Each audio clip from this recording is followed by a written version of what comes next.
PSG avait bien fait un courrier à la FFF le 4 septembre, donc avant le match de l'équipe de France. Et on va faire un petit résumé de ce qui s'est passé évidemment et je vous mettrai le communiqué en fin de vidéo si vous voulez prendre un petit screenshot. On commence. Le PSG a écrit à la FFF pour dénoncer la convocation de joueurs blessés comme Dembélé, Lucas Hernandez. Ça parle même de Zahir Emery en 2024 et de Barcola. Le club reproche un manque de concertation médicale et rappelle plusieurs précédents similaires. Et moi, je vais donner mon fond de pensée aussi juste après le communiqué.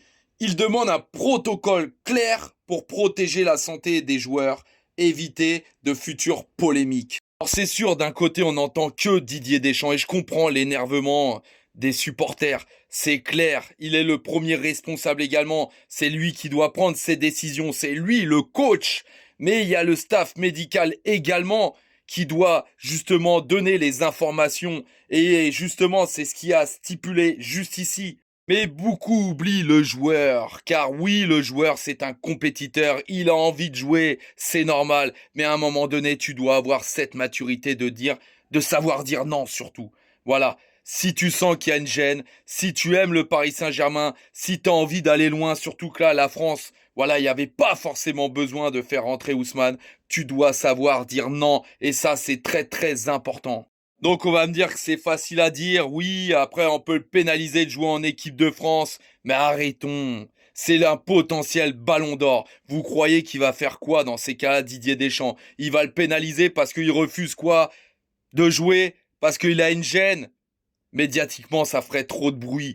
Donc, faut arrêter. C'est juste que oui, il a voulu jouer, oui, il a voulu tenter.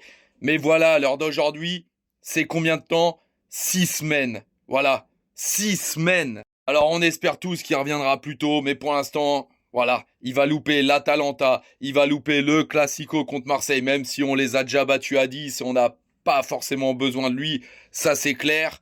Et il risque de louper également le grand rendez-vous contre Barcelone. Et là, je suis pas content.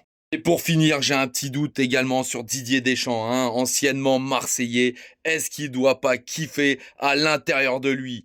Est-ce que justement, il kiffe pas? Moi, je vous pose la question.